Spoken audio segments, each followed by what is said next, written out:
Boa noite. Olá, gente. E aí? Um delay de 1 minuto, para que nem apareceu ainda.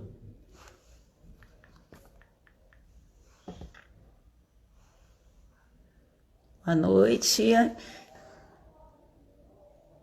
E meu filho entrou, que bonitinho. Pri, tudo bom, Pri?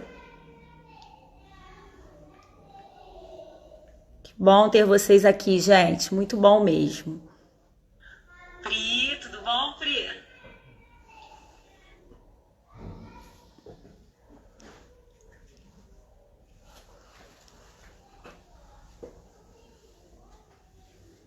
Alessandra, Érica, tudo bom, Érica? Saudades de vocês, gente. Que saudade. Vontade de dar um abraço, né? Eliana, Cris, Thaís e a minha galera aí, ó.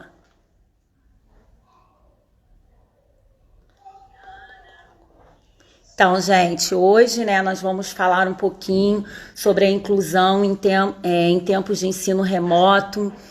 Gente, eu e o Jonas, um amigão, nós vamos conversar um pouquinho, vamos tirar algumas dúvidas. Vocês podem ir colocando algumas perguntas aí também, que aí a gente vai tentando responder, tá bom? E assim, vai ser um prazer estar dividindo esse momento com vocês, tá bom, gente? Irei iniciar a live com o Jonas. Cadê meu amigo Jonas? Já deve estar chegando aí para a gente ter esse bate-papo. Tudo ótimo, gente.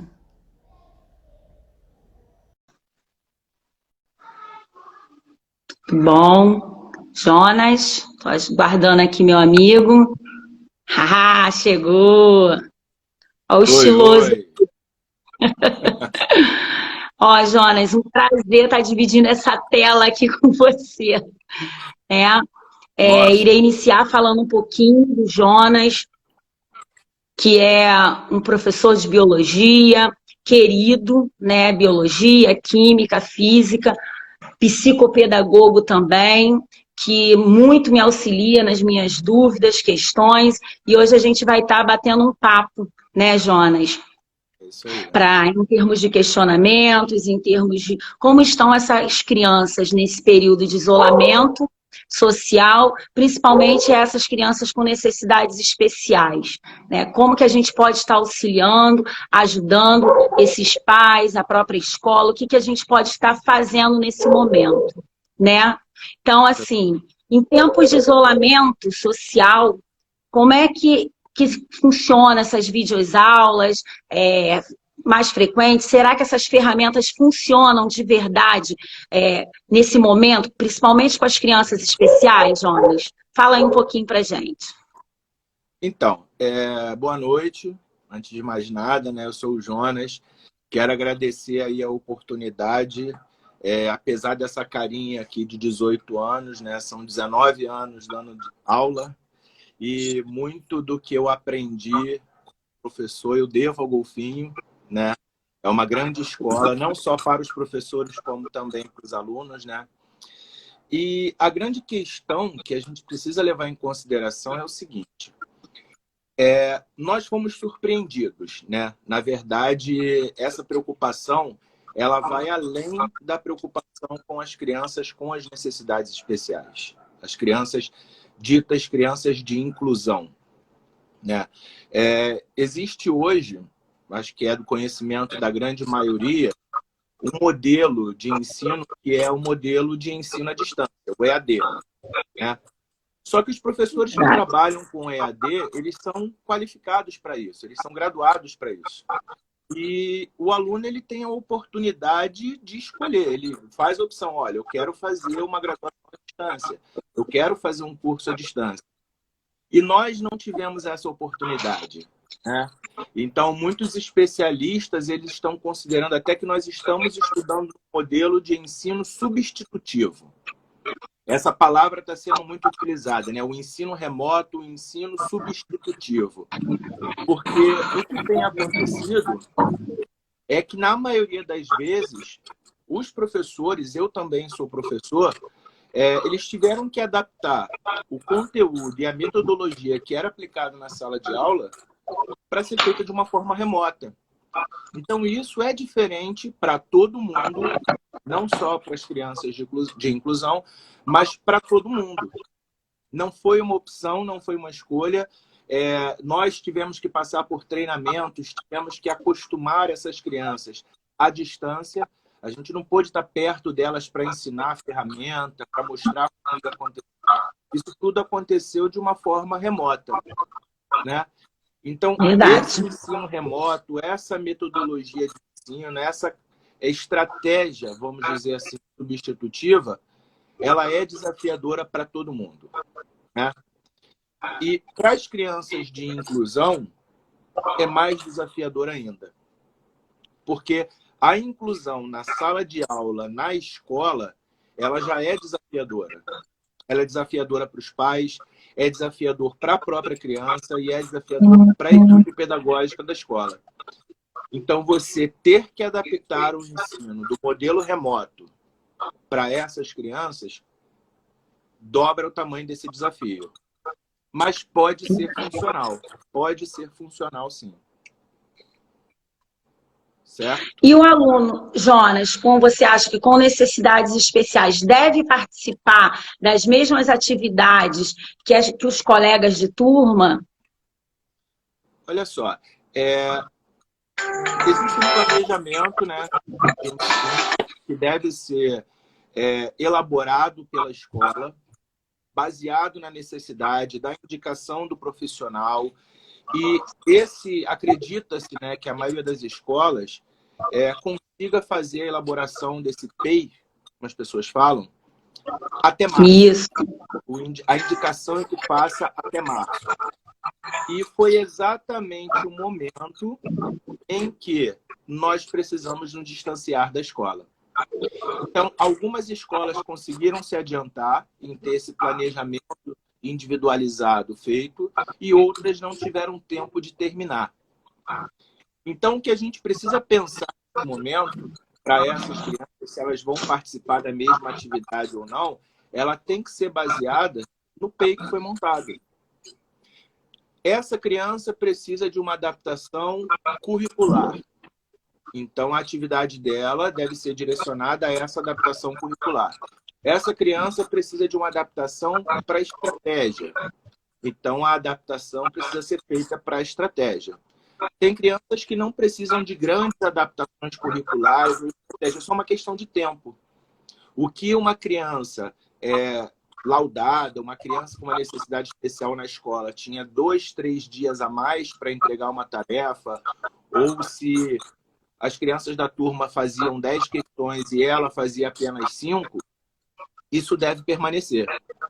Então, a atividade em si, ela pode ser a mesma, mas vai depender muito do comprometimento dessa criança. Existem crianças, né, é até bom a gente falar um pouco sobre isso, que apresentam síndromes ou transtornos que são muito específicos, né? Uma síndrome, ela reúne um conjunto de fatores, um conjunto de sintomas que podem comprometer a criança num todo. Parte motora, parte social, parte cognitiva, a independência dela, né? E outras situações, como alguns transtornos, podem acometer só a parte mental.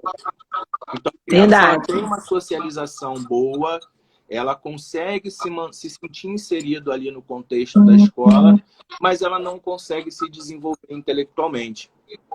Então, no momento de você selecionar qual tarefa mandar, qual a quantidade, qual o prazo, isso tem que ser muito particular, tem que ser muito bem analisado para não sobrecarregar, porque sobrecarregar agora vai ser um problema muito sério. Vai ser um problema Verdade, né, Jonas? A gente tem que ter um olhar, né? Na verdade, esse olhar ele tem que ser individual, porque mesmo que feche, vamos dizer assim, o laudo, é autista, mas cada autista é de uma forma, cada autista ele se apresenta de uma forma e a gente tem que entender. Por isso a importância do PEI que você falou aí, porque dessa forma a gente vai conhecendo, vai desenvolvendo e facilitando essas habilidades de cada criança, de cada indivíduo, de cada aluno, vamos dizer assim. E assim, com a sua experiência, com tudo que você vem apresentando, você tem visto? O que as escolas têm feito para essas crianças em relação à inclusão, às atividades? Olha só, eu até recebi um contato, né, de algumas professoras, porque essa é uma preocupação recorrente, né? Quem é professor de verdade, quem tem aquela vontade, se preocupa de verdade e quer fazer a diferença, né? E muitos professores estão se desdobrando para tentar, de alguma forma, amenizar esse problema. Uma das coisas mais importantes que a gente tem que pensar agora é garantir o que foi conseguido pela criança. Sabe, a preocupação nossa não deve ser, nesse momento, principalmente para essas crianças de inclusão, colocar um conteúdo novo na cabeça delas, mas sim manter a habilidade que ela já conquistou. Então, eu tenho percebido que muitas escolas estão adaptando o conteúdo programático delas, adaptando o planejamento, colocando em prática tudo aquilo que já foi falado várias vezes, né, de você tentar criar uma abordagem mais natural para a criança, uma vivência maior, aproveitando o que tem dentro de casa, citando situações do dia a dia. É uma professora de matemática que pega os gráficos dessa pandemia. É um professor de geografia numa aula de socialização que vai mostrar a localização dos países. Então, a gente pode aproveitar essas ferramentas. E eu tenho visto que as escolas têm se esforçado nesse sentido, de criar novas estratégias. Acho que o mais importante agora é criar uma nova estratégia para manter o aluno, para manter o interesse pela educação, né? Que assim, Oi? A gente sabe que não é fácil, né, ô Jonas? Realmente, como você no início falou, nós estamos nos reinventando em termos de educação, de ensino, né, principalmente de aprendizagem. Então, assim, eu como orientadora de escola, a gente conversa muito com os nossos professores em relação a essas crianças especiais, porque a gente tem que entender a diferença de inclusão e agregação. E hoje, mais do que nunca, essas crianças estão dentro de casa, principalmente as crianças de inclusão, elas estão, às vezes, ansiosas, nervosas, os pais também, muitas vezes, não, por mais que estejam preparados para estar com a criança, eles estão também nervosos, ansiosos, porque nós estamos diante de um panorama totalmente atípico, vamos dizer assim. Então, realmente, eles precisam de uma atenção. E a escola, ela precisa ter esse olhar, sim, né? Eu falo porque aqui na educação infantil, nós estamos tentando ter esse olhar com a professora, quando a professora ela monta um vídeo, quando ela vai fazer uma live, ela pensa hoje principalmente naquela criança especial, como ele vai entender aquela atividade que ela está propondo, para depois ela partir para um todo, né? E ainda assim nós temos uma professora de educação especial que monta vídeos de acordo com aquele conteúdo que foi aplicado, que são vídeos menores, que ele vai poder estar dando assim, uma atenção para aquela criança, para que o pai, esse tempo, porque a gente sabe que as crianças, às vezes, eles têm um tempo muito curto de concentração. Né? Vamos dizer assim, Verônica, mas poxa, a criança ficar diante de um tablet não tem problema, mas quando é aula não quer ficar. Gente, é assim, tem essa diferença, né? Independente de ser criança de inclusão ou não, eles é algo que interesse. Então, as atividades, elas precisam ter... Né? Isso, né? Elas precisam ter uma função. Estar no tablet à toa é uma coisa, estar no tablet realizando uma atividade direcionada é outra. É isso que você e manter essas crianças sentadas ali, vamos dizer assim, por 40 minutos, é muito tempo. Vamos, né? Vamos combinar. Ele não está preparado para aquilo ali. Uma coisa é quando ele está com um joguinho, mexendo, outra coisa é que ele precisa prestar atenção. E muitas vezes a professora que está lá aplicando essa atividade, ela não vai ficar falando assim, senta, presta atenção, até porque os pais estão ali. Então, algo muito diferente que nós estamos vivendo em relação a essas atividades envolvendo escola, né? Eu acho que é muito mais uma parceria. Manter sentado uma criança é muito difícil. Eu converso, eu sei porque eu sou mãe, eu entendo disso.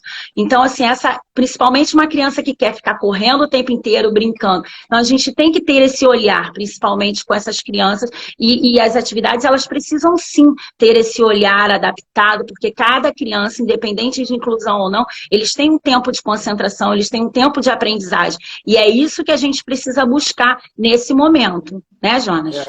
Nós adultos temos essa dificuldade, né, de manter uma atividade durante um tempo maior. A grande diferença é que nós temos a consciência dessa necessidade. A criança ela ainda não tem. É até interessante você ter tocado nesse assunto. Eu ia falar no finalzinho, mas eu lembrei agora, eu vou falar logo. Teve uma mãe que mandou uma pergunta para mim, foi ontem, na postagem que eu fiz ontem sobre a live. E ela falou que ela estava muito preocupada porque o filho dela tem o espectro autista e ela estava muito preocupada porque o filho não conseguia assistir a aula toda. E ela estava preocupada com isso. Então eu aproveito para falar sobre isso agora. É importante que sejam minutos produtivos.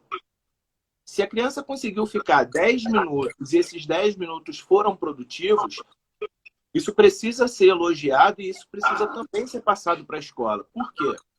A ideia do PEI é criar um planejamento individualizado.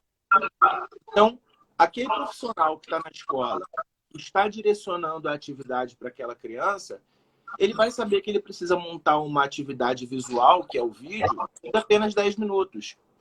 Aí você pensa assim, poxa, mas 10 minutos é pouco tempo. Depende. Se forem 10 minutos de qualidade, de concentração, isso pode ser muito prazeroso. E daqueles 10 minutos, na semana seguinte você tem 15, depois você tem 20 e por aí vai. Eu acompanho uma criança lá no consultório que antes era uma luta para conseguir ficar com ele. Ele é um autista severo, ficar com ele 10 minutos na sala comigo. Hoje a gente consegue fazer os 50 minutos com tranquilidade. Então é uma questão de 10 minutos, não vou estressar.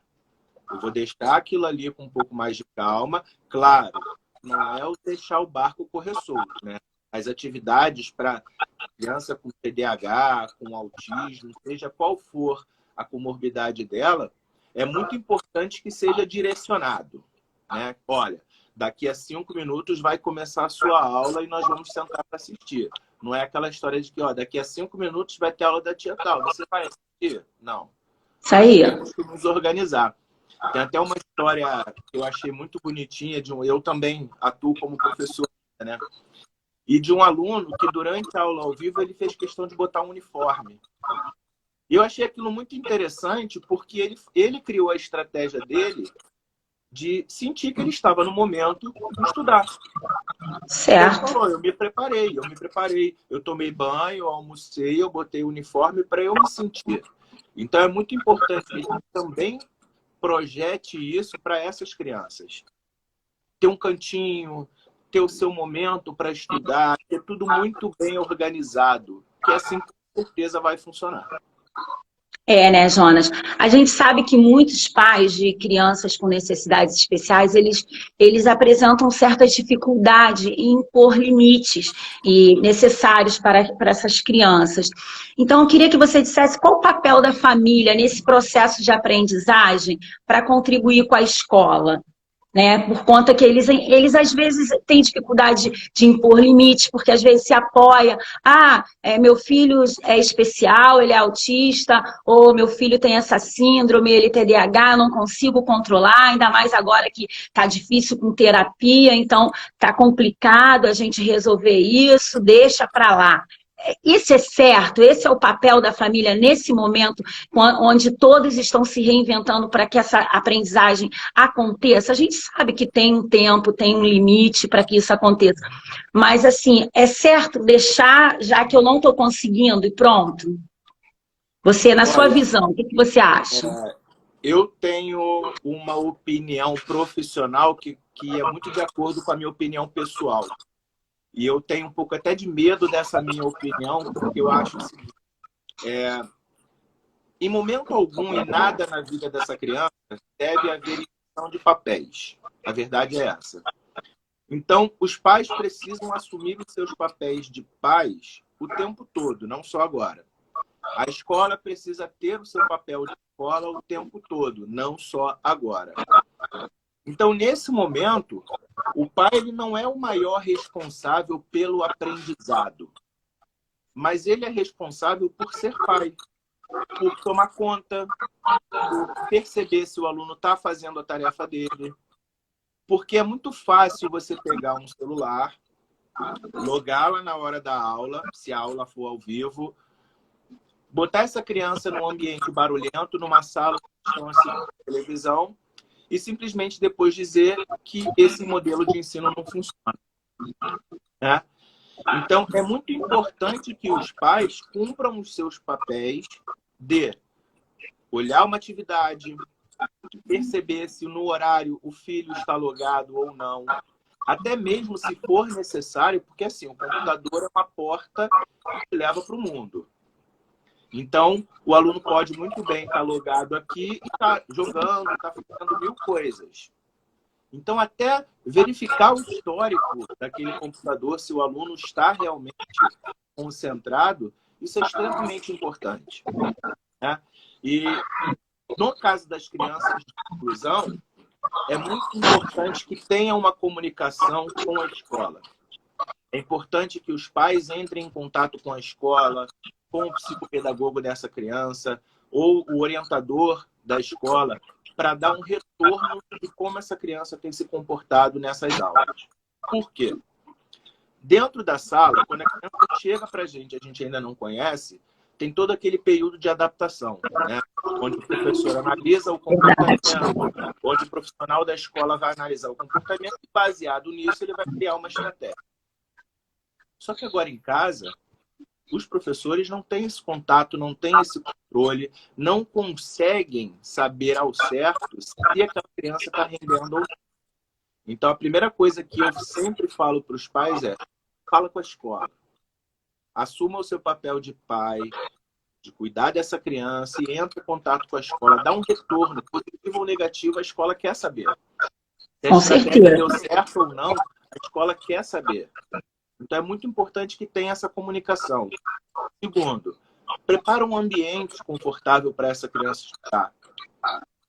Se é uma criança que tenha um problema maior, uma dificuldade maior de manter a concentração, que seja um ambiente tranquilo, sem muito estímulo visual, sem muito barulho, para que essa criança possa, de fato, render. Como eu já falei antes, se é uma criança que está trabalhando bem durante 10 minutos e não consegue mais, aula gravada, pausa o vídeo, dá um tempinho e volta para poder assistir mais um pouquinho, né? Vai aos poucos, vai se adaptando aos poucos. E até uma coisa assim que eu acho interessante a gente pensar e a escola pensar, se eu estiver falando, você me interrompe, por favor. Não, pode deixar, tá legal, tá bom. É importante a escola pensar no seguinte, mostrar para o pai que ele precisa contribuir para a criança reter as habilidades que ela já tem. Né? Porque imagina um pai tendo que ser terapeuta e lidar com as dificuldades da criança. Imagina para um pai tendo que ser professor e ensinar a matéria, ensinar o conteúdo à criança. Complicado. Não dá. Não dá. Foi o que eu falei anteriormente. O professor tem o papel dele e o pai tem o papel dele. O pai acumular funções vai ser complicado. Assim como eu, professor, tendo que acumular funções, vai ser complicado. O eu, terapeuta, tendo que acumular funções, também vai ser complicado. Vamos botar cada um na sua parte, cada um executando a sua tarefa, não esquecendo nunca de se comunicar. Comunicação é fundamental. E hoje é muito fácil a gente se comunicar. Mandar um e-mail, um WhatsApp, um telefonema. Já estão abertos a isso. Então é extremamente importante essa comunicação. É sim, porque assim, a gente sabe que muitos pais, eles, né, já não estavam trabalhando, até estavam à casa, mas hoje realmente essa troca vamos dizer assim, de função, que não deve acontecer, mas que acaba o pai estando ali, tendo que dar esse auxílio, acabar explicando uma atividade, isso é muito desafiador para aquele pai que, além de ter que fazer isso, tem que trabalhar também, tem que, né, cuidar de outras crianças, porque às vezes tem outros filhos também. Então, tudo mudou, a gente sabe. Só que como realmente as escolas, elas ainda oferecem, né, essas atividades, essas aulas remotas, e precisa dessa adaptação, principalmente para as crianças de inclusão, essa troca, esse feedback com a escola, com a coordenação, com a própria professora, né? No nosso caso, nós temos a agenda online. Essa troca é importante quando a gente pede uma foto, quando a gente pede para postar, é porque a gente quer ver esse resultado, que realmente se isso está acontecendo. Antes, as nossas aulas, principalmente na educação infantil, a live era uma só. Quando a gente foi vendo que, nossa, está dando resultado, a gente precisa, pelo feedback que a gente foi recebendo, a gente aumentou. A gente viu a necessidade de aumentar. Então, essa troca é importante. Hoje mesmo eu conversei com uma mãe de criança de inclusão e a gente percebe a ansiedade, a gente percebe as dificuldades e como um olhar, né, cuidadoso, de orientadora, de escola, a gente tem uma preocupação com esses pais, sim, de estar readaptando, que às vezes uma atividade que, para mim, para a professora, que foi com esse olhar para essa criança, não surtiu o efeito, mas a gente só vai ter esse objetivo concluído se os pais realmente nos derem esse feedback, né? Então, é muito importante isso que você falou, essa troca de escola-família. Pode ser por agenda, pelo canal que eles acharem mais viável. Faz, se necessário, sim, até para o nosso planejamento, porque desde o início a gente está falando, é tudo muito novo. Nós, essa aula, principalmente, vamos dizer assim, para os pequenos, tudo muito novo. Ficar mais difícil ainda, né, Jonas? Ficar sentado ali, prestando atenção. Primeiro que o pai se estressa, porque eu conversei uma vez com um pai que ele falou para mim assim, tia, eu sou engenheiro, eu estou acostumado a trabalhar com um monte de homem, fazer isso, mas com o meu filho está muito difícil. O que eu faço? Parece que tem uma bula, né? Parece que é pronto, mas é difícil. Eu não sou pai. Então, assim, se algum dia eu tiver que ficar... eu lido com criança há muito tempo, gosto, tenho umas sobrinhas maravilhosas que eu sou apaixonado, mas pai eu não sou. As responsabilidades de um pai, eu vou ter que aprender. Então, assim, para um pai ter uma responsabilidade de um professor, ele também vai precisar aprender. Então, é importante que ele chegue, olha só, não fica com vergonha, liga para a escola, o que eu faço? Me dá uma ajuda. Mesmo que isso congestione a ligação de vocês, mas é uma parceria que precisa ser feita, né? Eu acredito até que você, como mãe e educadora, você no papel de mãe educando, deve ser desafiador também. Apesar de você já ter experiência, né? Para você, como educadora, deve ser desafiador. Então, imagine esses pais que trabalham com coisas completamente diferentes.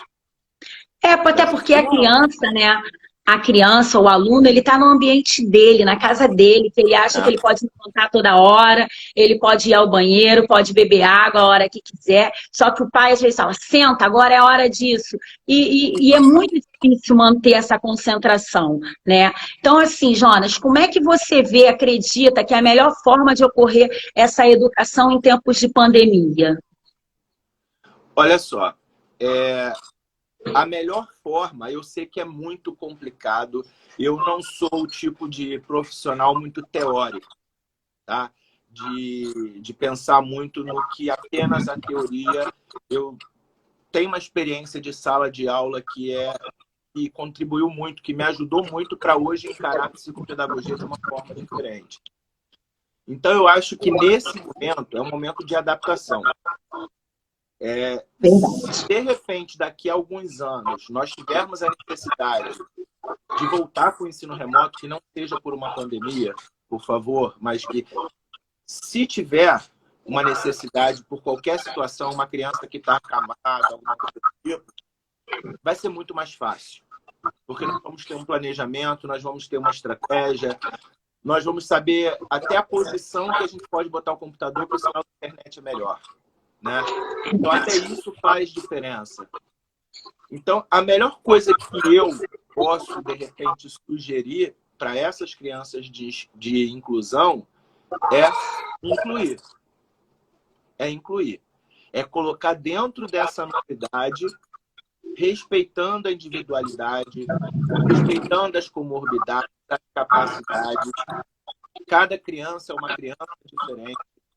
A adaptação que eu faço para o autista de uma turma tem que ser diferente para o autista da outra turma. Os pais precisam ser vistos de forma diferente, porque cada um vai se desenvolver de uma forma diferente. Mas você não pode, dentro de uma sala de aula, esperar que todas as crianças se desenvolvam da mesma forma. Então, eu também não posso esperar que uma criança de inclusão continue progredindo como ela estava progredindo dentro da sala de aula. Verdade. Ah, mas meu filho está parado. Ah, mas meu filho vai perder tudo que ele já conquistou até hoje. Não. É importante que ele se mantenha ativo. Como eu já falei, por 10 minutos, por 5 minutos, mas é importante que você ganhe a cada dia aquele momento. Agora é o nosso momento. Então, a gente precisa fazer com que isso dê certo. Uma coisa também extremamente importante. Procure a ajuda de um profissional. Mantenha a ajuda do profissional. Tá? Não largue isso de mão achando que pode ser feito de qualquer jeito, porque não pode. Não dá para ser assim. Jonas, eu tenho assim ouvido, né, de alguns pais, principalmente de crianças especiais, a dificuldade de passar os conteúdos, né, para essas crianças estarem desenvolvendo essas atividades. E eu converso muito com eles que nesse momento o que a gente entende como educação, o conteúdo é importante, mas muito mais que o conteúdo é a aprendizagem. O que ele vem aprendendo com aquele momento. Às vezes, foi o que você falou, 10 minutos, eles têm muito mais efeito do que se ficar ali 40 minutos, principalmente com essas crianças que têm pouca concentração. E, às vezes, o lúdico, o fazer, né, vamos dizer assim, que é o currículo funcional, o fazer para essa criança surte muito mais efeito. Então, vamos trabalhar conteúdos, noção de quantidade, por exemplo. Fulaninho, vem me ajudar a colocar a mesa. Quantos garfos tem? Quantas colheres tem? Transformar o fazer em aprendizagem. Que aí você deixa a nomenclatura do numeral em si, mas aprende a noção de quantidade. Então, hoje, nesse momento de pandemia, a gente tem que se preocupar com o conteúdo, sim, mas a gente tem que se preocupar com a forma com que ele está sendo aprendido, vamos dizer assim, né? A forma que ele está sendo tratado, essa criança em casa, porque a gente sabe que eles têm muita energia. Então, nós vamos trabalhar esse currículo funcional de forma que essas crianças realmente venham trabalhar atividades lúdicas nesse momento, independente de idade, tá? Vamos dizer assim. Até isso é interessante, te cortando rapidinho, essa questão do garfo que você falou de quantidade, é legal porque quem nunca viu a criança que sabe contar até 5, mas não tem a noção da quantidade 5? Isso. Então precisa realmente fazer isso. Muito legal isso aí que você falou. É importante, porque assim, às vezes os pais ficam muito limitados. Ah, tia Verônica, mas e aí? Como é que vai ser? Meu filho ainda não aprendeu isso, e a letrinha tal, e a letrinha... Sabe? Então, vamos desvincular um pouquinho esse conteúdo e vamos trabalhar o lúdico, vamos trabalhar a aprendizagem em si, que ela sim vai trazer significado para aquela criança ali. E ela não esquece, quando a aprendizagem ela tem um significado, que ela é construída com a criança, ela realmente ela tem significado e ela vai levar aquilo ali. Quando a gente decora, quando a gente precisa ficar decorando alguma coisa, dá o branco, o chamado branco. E a gente acaba esquecendo. Então, quando a gente participa da construção daquele conhecimento, do próprio conteúdo, vamos dizer assim, tem muito mais significado, faz muito mais diferença para aquela criança. Concorda, Jonas? Com certeza.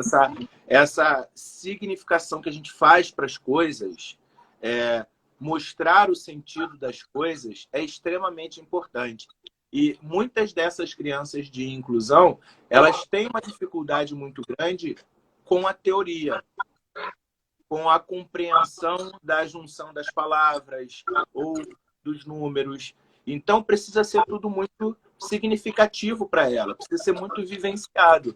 É por isso que num acompanhamento, numa terapia, você encontra aquela sala com tantas ferramentas para você explorar todos os sentidos que a criança possa ter. É a parte sensorial, do tato, do olfato, do paladar, a audição, a visão. Então, isso tudo precisa ser feito a todo momento. E agora, em casa, a gente está tendo a oportunidade de fazer isso. Pega ali aquele objeto daquele jeito, faz a criança levantar rapidinho, ela ali pegar uma coisa para poder aproveitar. Que, infelizmente, por uma questão de dinâmica mesmo, a gente não consegue fazer tudo isso na sala de aula, né? Até uma coisa que a gente tem percebido é que a cobrança com tempo, com livro, com exercício, ela é muito maior na sala de aula do que tem sido agora. Isso é um erro que alguns pais até têm cometido, né, por achar que estamos num período de distanciamento, então eu posso apostar o laço. Não, os compromissos são os mesmos. Mas lá na sala de aula, muitas vezes as crianças não têm a oportunidade de vivenciar. Falta isso na educação. Não é na escola A, não é escola, é no modelo de educação que a gente já carrega há muito tempo. Essa construção nossa da escola, ela é muito diferente. E muitas vezes, essas crianças de inclusão, elas são tratadas de uma forma diferente e até mesmo incapacitadas de entrar em contato. Isso é muito ruim, né? Esse meu interesse por trabalhar com isso veio num curso que eu fiz há muito tempo, inclusive você também fez, foi de Neurociência da Educação, que nós fizemos, que mostrava exatamente as diferentes formas de estimular o cérebro de uma criança. E um aluno de inclusão, ele tem dificuldade de ser estimulado. Então, assim, como estimular? Como fazer? É um desafio diário. Não vai ser fácil. Quem acha que até entrou aqui para, de repente, encontrar a resposta do que fazer concretamente, não vai conseguir. Não tem como a gente fazer isso, né? De uma hora para outra e encontrar uma fórmula. Seria maravilhoso se pudesse ser feito, mas não. É aquela famosa frase, né? Construção do saber, né? Até porque são alunos diferentes, são crianças diferentes. Podem ter a mesma síndrome, pode ter o mesmo transtorno, mas são crianças diferentes, são pessoas diferentes. E cada um desenvolve uma habilidade de uma forma e de acordo com os estímulos também, né, Jonas? Vamos dizer assim. Agora, mudando só um pouquinho o lado, vamos dizer... A gente sabe que os pais de crianças especiais, eles, eu li num estudo, né, que eles tendem ao estresse ser maior e podem ter doenças de ansiedade, crise. Que dicas, Jonas? Porque assim, a gente sabe que não é fácil para esses pais. Que dicas você daria para esses pais, para que eles pudessem controlar esse estresse, essa ansiedade, nesse momento tão delicado que a gente está vivendo? Olha só, falando diretamente para os pais, a gente tem uma situação que a primeira coisa que a gente precisa fazer é conscientizar dos limites que essa criança tem, né? Não só nesse período, mas até na parte presencial que tínhamos, muitos pais ainda encaram a situação da criança como algo muito complicado de lidar, né? Até ouvir a palavra que o filho tem uma necessidade especial, ou ouvir a palavra que o filho tem uma experiência, isso sobrecarrega muito, né? Eu imagino que deva sobrecarregar o pai para lidar com essa situação no tempo normal de aula. Quando esse aluno sai daquele conforto da escola, a responsabilidade do pai aumenta. Porque na escola acredita-se que você tem um profissional que está capacitado a lidar com o filho dele, né? O filho, ele tem, de repente, um grau de agitação maior, ou ele tem alguma coisa que engatilhou uma crise, ele teve aquela crise, querendo ou não, o professor, ele de certa forma, ele se sente capacitado para lidar com aquela situação, lidando diretamente com o problema. Eu estou diante de uma criança com autismo, então eu preciso me comportar como um profissional que está lidando com uma criança com autismo. Quando essa criança está dentro de casa, muitas vezes o pai encara o quê? Estou lidando com o meu filho. Isso pesa. Ou ele não tem o comportamento correto com uma criança que tem um autismo, ou ele perde o controle. Ele perde o controle. Porque, né, a gente acha o filho bonitinho, a criança é bonitinha, aí o pai chega aí, mas essa criança em casa, ela toca o terror, porque você não conhece e tal. Primeira coisa, é o filho, é o momento do aluno e é a criança de inclusão que precisa de um cuidado especial. Então, vamos lá. Não sobrecarregue a sua cabeça, papai ou mamãe. Não tem que fazer por você todas as atividades de todos esses profissionais. Faça o seu papel de pai. Estruture essa criança. Organize um horário para essa criança. Mostra para ela o que ela realmente precisa fazer.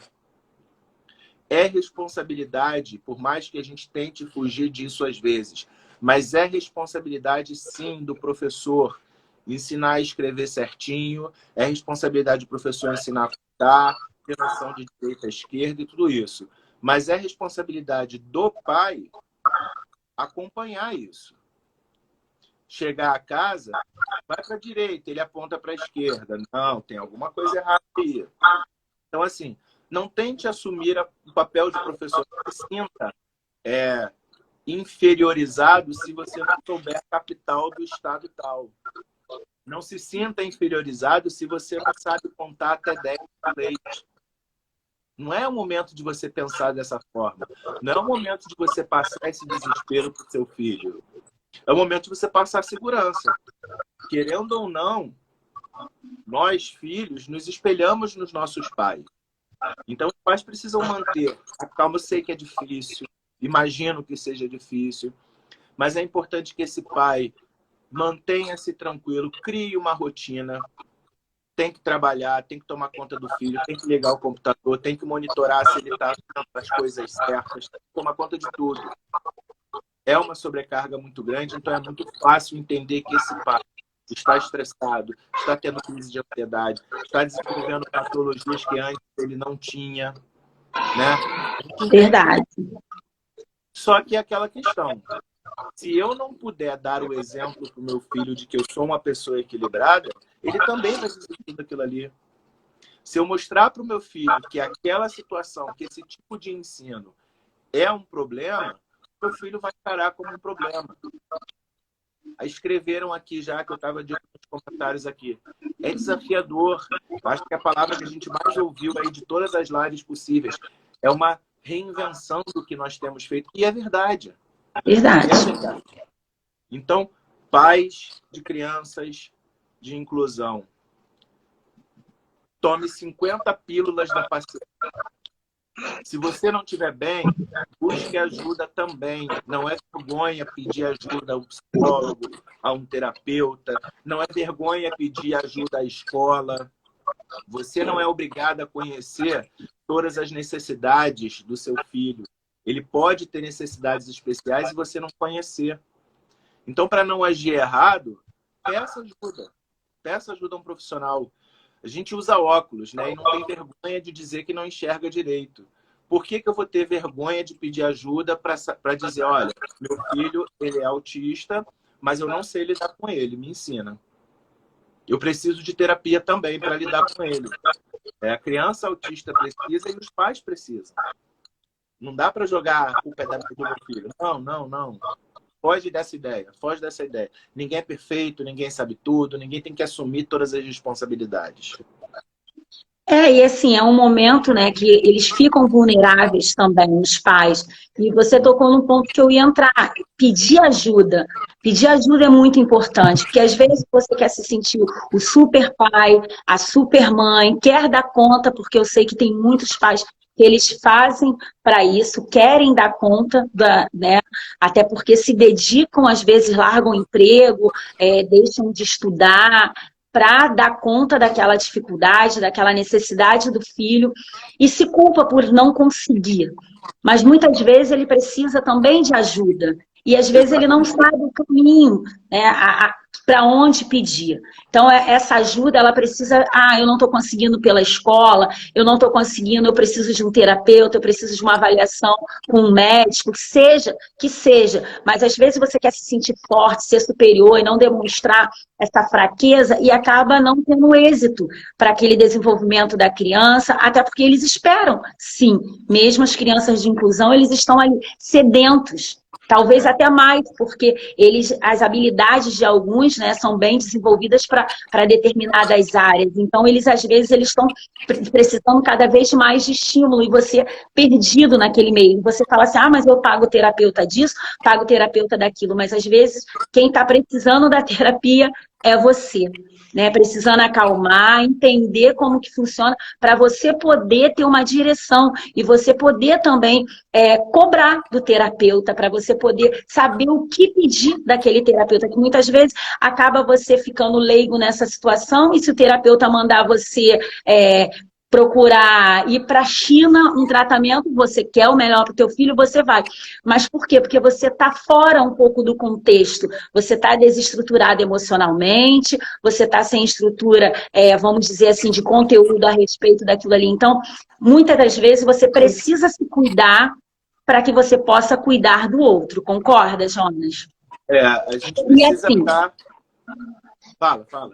Não, então assim, e já entrando, dando esse gancho aí, porque assim, eu conversei com alguns pais, tô lendo muito, pesquisando muito, fazendo bastante curso online, e vi que alguns pais, por conta dessa pandemia, acharam desnecessário dar continuidade a terapias. Né? Não, online não está funcionando, ou qual a sua opinião a respeito? A terapia, nesse momento de pandemia, de aulas remotas, continua sendo importante? Olha, foi muito bom você ter falado disso, porque assim, abrindo meu Instagram hoje, eu vejo que 90% das lives são sobre atividade física, né? Então, tem uma preocupação muito grande das pessoas não pararem de fazer atividade física nesse período e até descobrirem uma nova atividade física. Saúde. Por que a terapia precisa parar? Isso não se encaixa no meu modo de pensar, né? É extremamente importante que a terapia seja mantida. É extremamente importante que essa criança continue sendo acompanhada, mesmo que seja de uma forma remota.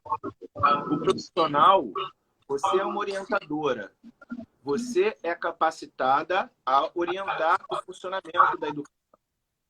O psicopedagogo, ele está habilitado a orientar o processo de aprendizagem dessa criança dentro de casa também. Quando a criança vai para a escola e os pais conseguem perceber certas dificuldades, o psicopedagogo ele intervém ali, criando um plano, uma estratégia para que tudo dê certo. E agora essa criança está aprendendo dentro de casa, num ambiente todo novo, onde o comportamento também é novo. Então, o psicopedagogo também precisa estar presente para fazer uma mentoria dessa estratégia. Então, é até um apelo que eu faço em relação a essas crianças. A gente falou tanto hoje de garantir a aprendizagem ou não, de garantir o ganho, a concentração ou não. Então, mantenha essa criança na rotina. Rotina de sono, rotina de lazer, rotina de atividade física e a rotina da terapia. Porque quando ele tiver que voltar para essa terapia, eu até fiz uma postagem que falava sobre isso. Você está preparado para voltar às atividades mais? Você está preparado? Hoje eu posso acordar meia hora antes da aula que eu vou dar. Mas quando tudo voltar, eu vou ter que voltar a acordar uma hora antes. Eu estou preparado para isso? Eu não sei. Então é importante que eu mantenha a minha rotina. Para a criança de inclusão, a adaptação ela é muito mais difícil. Então é muito importante que a rotina dela seja mantida, principalmente a rotina terapêutica. Entendeu? Então, considero, bato o martelo de que tem que continuar. Mesmo você sendo online? Mesmo sendo online. Pesquisas já provam, estudos comprovam que a aula online, a terapia online, o ensino remoto, ele pode ser muito funcional, desde que seja bem feito, desde que ele seja direcionado. Não é a mesma coisa a partir do momento que você não faz uma adaptação. Mas você, elaborando as estratégias corretas, até para crianças com dificuldade de manter o foco, isso pode ser funcional. Jonas, você acredita que já está terminando? Fazer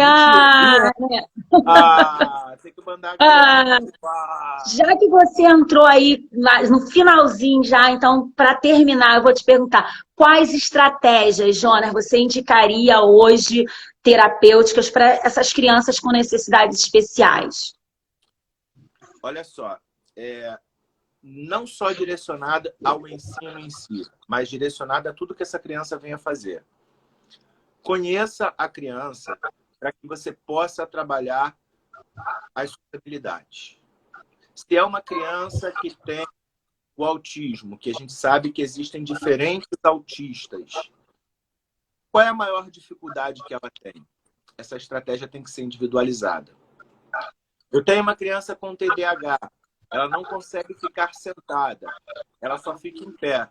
Já tentou botar para ela assistir aula em pé? Mas a minha criança ela não consegue porque ela se desvia com qualquer barulho. Já tentou isolar essa criança, nem que você tenha que ficar sentadinho ao lado dela tomando conta, para ela ficar longe de televisão e não ter barulho? Já prestou atenção até se a sua cadeira faz barulho para distrair a criança? Porque tem criança que se distrai com isso, né? Tá aqui, isso é motivo de distração, isso é gatilho de perda de foco. Então, assim, já pensou nisso? Então, é um momento, eu acho que é o momento mais importante que a gente tem na vida de uma criança. Fazer contato com a escola para pedir ajuda, fazer contato com o profissional para pedir ajuda. Fica vago a gente falar assim, dá uma estratégia? Busque ajuda. Converse, interaja, faça parceria. Conheça o seu filho, conheça o aluno e conheça o paciente. São 3 crianças totalmente diferentes, pode ter certeza. Então, assim, se esse pai quiser dominar o mundo apenas como pai, ele não vai conseguir, né? Então, é importante cuidar. Você não quer que seu filho estude numa escola que tem a sala bonitinha, organizada, limpinha, cheirosa? Porque na sua casa o aluno vai ter aula jogado no chão, de qualquer jeito, cheio de brinquedos. Não pode. Não pode ser assim. Tem que cuidar. E assim, tem que cuidar, tem que ter esse olhar, tem que ter essa preocupação com que eu acredito que para acontecer pai, mãe, para acontecer realmente uma troca, precisa ter esse viés, sabe? Precisa ter um vínculo com quem ensina. Não adianta se o pai é muito estressado, mas é o pai que sabe mais. Mas se ele perde a paciência muito fácil, não é ele que vai sentar ali para auxiliar a criança. Então, como na escola, né? A gente sabe que é muito importante, principalmente essas crianças com necessidades especiais, eles criarem um vínculo com a professora, seja lá com quem for que esteja assistindo, é importante também ter esse vínculo em casa. Mas comigo ele não me obedece. Opa, então não é o momento de você sentar com quem ele respeita mais, é o pai, é a mãe.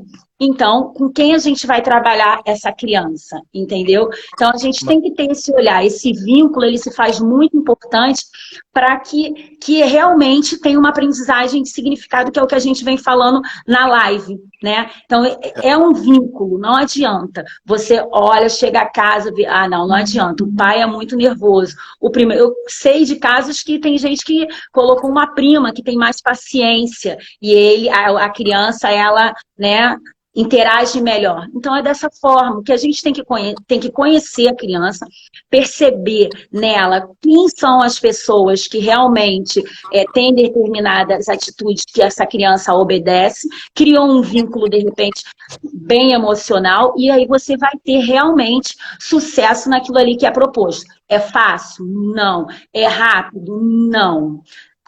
Como você mesmo falou, não tem uma fórmula, não tem uma bula que eu diga assim, ó, vai lá, segue isso, que o resultado é perfeito. Não é, porque cada criança é uma criança, cada família é uma família, cada um quer algo diferente do outro, né? Às vezes até dentro de casa. O pai quer de uma forma, a mãe quer de outra forma. Então, assim, o primeiro passo é realmente, vamos seguir, vamos ver o que a gente quer realmente para o desenvolvimento do nosso filho, seja ele especial ou não. Isso serve para todos, né? Que a gente tem que entender qual o nosso objetivo com a criança para que a gente possa partir para realmente ter uma aprendizagem de significado. Jonas, está bem acabando. Estão me falando aqui nos bastidores, Jonas. Liga e volta. Tem contra-rega aí, Então, Jonas, vai olha desligar e voltar. Isso, tinha ainda muitas perguntas para fazer, tá? Mas, assim, infelizmente, ou acabou, mas eu tenho certeza que depois a gente vai dar um jeitinho de voltar em outra live. Tá? Foi um prazer conversar com você. É sempre um prazer. Você é um parceiro de profissão, amigo, pessoal. Então, foi muito bom estar trocando aqui com você, participar, ver essas pessoas escrevendo também aqui. É muito gratificante. A gente, né, tenta fazer as duas coisas juntos. Então, em nome do Golfinho, eu agradeço a sua participação. Suas colocações foram ótimas. Tá? Eu acredito que ajudou muitas pessoas e fiquei muito feliz em participar com você. Tá bom, gente? Muito obrigada também pela presença de vocês. Tá bom? Estou morrendo de saudades. Deixa eu só falar uma última coisa para fechar. É uma experiência que vai servir de lição. Durante muito tempo, eu tentei estabelecer uma comunicação com um paciente autista. E eu não consegui porque eu tentava colocar tudo que eu sabia para extrair dele o melhor. Eu só conseguia quando eu deixei que ele falasse comigo. Eu só consegui me comunicar quando eu quis perceber, quando eu quis receber o que ele tinha para me dar. Façam isso pelos seus filhos de inclusão. Não manda, não briga. Tenta entender qual é a necessidade dele e o que ele tem para te dar. Isso vai ser uma troca maravilhosa. Tá? Com certeza. Beijão. Beijo. E que a gente siga aprendendo galera. isso aí. Tá bom? Tá bom? Tchau, tchau. Tchau, tchau.